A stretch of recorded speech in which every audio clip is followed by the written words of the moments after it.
welcome back to another Remembering Forgotten Memories video. This one, kind of a bummer, not as bad as the last one. It is not like that serious, but at the same time, it is kind of a downer, fair warning, so if you're not here for that, you might want to click out of this one. But yes, you read that title right. Letters from Jesus. Mostly, I can't remember if it was plural or singular. I remember one for sure, but I can't remember if there was a second one or not. So, let me set the scene for you. I had to have been probably no older than 7. Like, probably 6 or 7, so either 1st or 2nd grade. And I remember I was sitting on my bed. Had to have been 2nd grade, because I was playing my Game Boy. So, alright, 7 years old. Sitting on my bed, playing my Game Boy. My dad comes into the room and says, "Hey, you have a piece of mail here." And at that age, it's like, oh my god, snail mail! Ah! So, you know, was all excited. And I looked at the envelope, and from Jesus Christ. Oh, okay. I don't remember for sure if the envelope had a stamp on it or not. Probably would have been a crucial detail, but don't remember if it did or didn't, or if it just said that and was just casually addressed and all. I don't remember for sure, but I remember opening it up, and I was a young and gullible, naive little 7-year-old, so I didn't even question how that was possible. So I take the letter out, and it's on nice paper and everything. I think it was even like cardstock to boot, so it felt like fancy letter, and it was like addressed from the desk of Jesus Christ, like in heaven. It was like the city or whatever. It was just like, oh my gosh, this is real. I think it had like a crucifix somewhere on it. It looked all legit to a 7-year-old. If I still had this thing, I would show it to you guys. I sadly do not still have it. I actually don't know what ended up happening to that letter. I think I kept it in my dresser top drawer for years, and then it kind of just mysteriously vanished one day. So I don't know if my parents took it. I don't know if I just got rid of it. I don't know if one of my siblings took. I don't know. I don't know whatever happened to it, but I do not have it anymore. Otherwise, I'd be able to read this thing to you. Ah, the joys of YouTube. If only it had been a thing in the 90s, but I digress. So, basically, the gist of this letter. It was written from the point of view of Jesus, addressed to me, saying how he has been watching me while I'm at school, sitting on the sidelines during recess, on the benches, being a loner and crying. "Why are you crying? You're never alone when you're with me," and da-da-da, and on and on and on it went. And it was supposed to be, I would imagine whoever wrote this thing in reality, I'm sure their intentions were good and were meant to make me feel better about being a loner child, and probably to give a little nudge, you know, go make some friends, kiddo, instead of being a little emo kid. But instead, being the anxiety case that I am, I took this as, oh no! I disappointed Jesus. Oh no, I have to repent for that now. And I like broke down sobbing and got down on my knees on the floor and started praying, because I thought, you know, how am I going to write a letter back? I have to pray, because I've been taught that saying a prayer is like picking up the phone and making a phone call to God, and basically the sign of the cross is you dialing the numbers.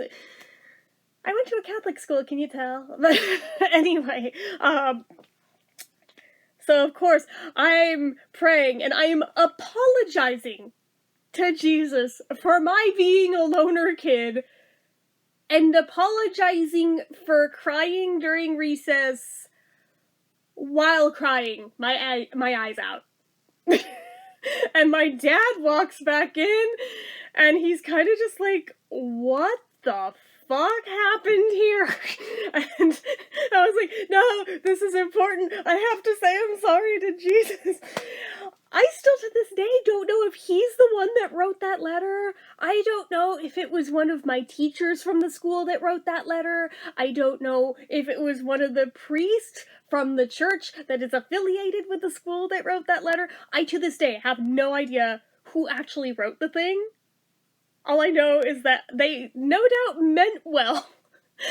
But boy, oh boy, how it backfired, because all I did was just feel guilty and like an even bigger piece of shit than I normally feel like. I was like, oh no, I've let the big guy upstairs down on top of letting myself down for being like, oh my god. Yeah, it was an experience. I would say it was bad, but no, it was an experience.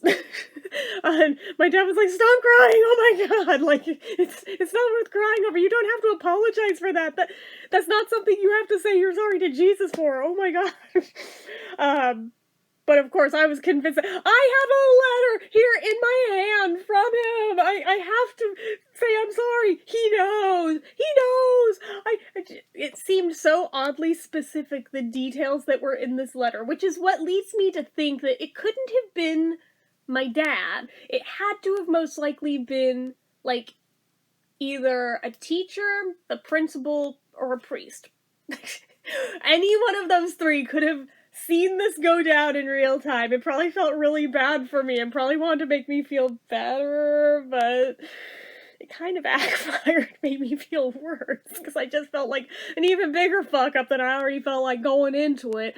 But, yeah, it's still a mystery to this day of who wrote the letter from Jesus. Yeah, I don't know if anyone else, I don't know if this was like a thing, like if it was somebody from the school. I don't know if this is like a thing that they sent to like all the loner kids. I don't know if they sent each kid one that was like true to them, be they having an easy or a hard time. I don't know.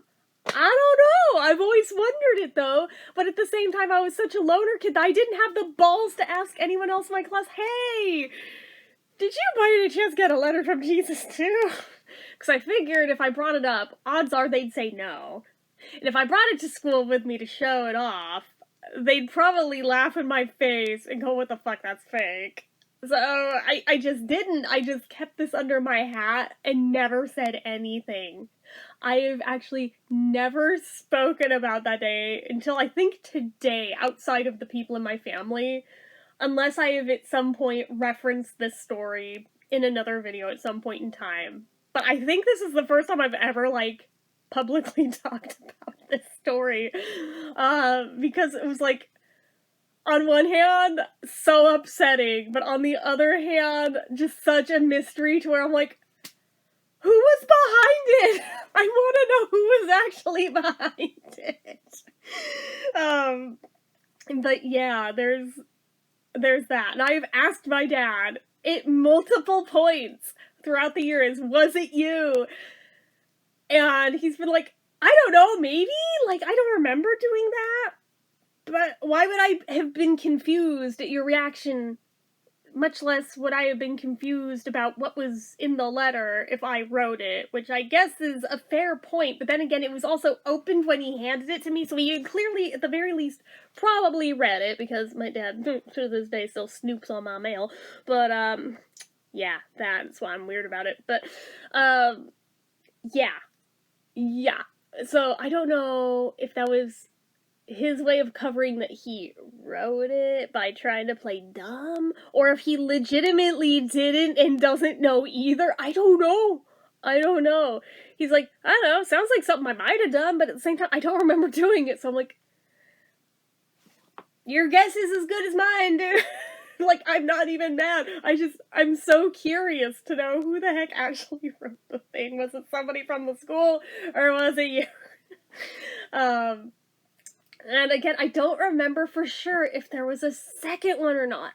I want to say there was. I want to say there was a second one that basically was trying to smooth over the you don't have to apologize for that thing, which is what makes me lean back towards thinking it was my dad. But then again, the style of the two, I seem to remember there being two, and I seem to remember there being a vast difference stylistically between the two, both writing-wise and on the type of paper and everything.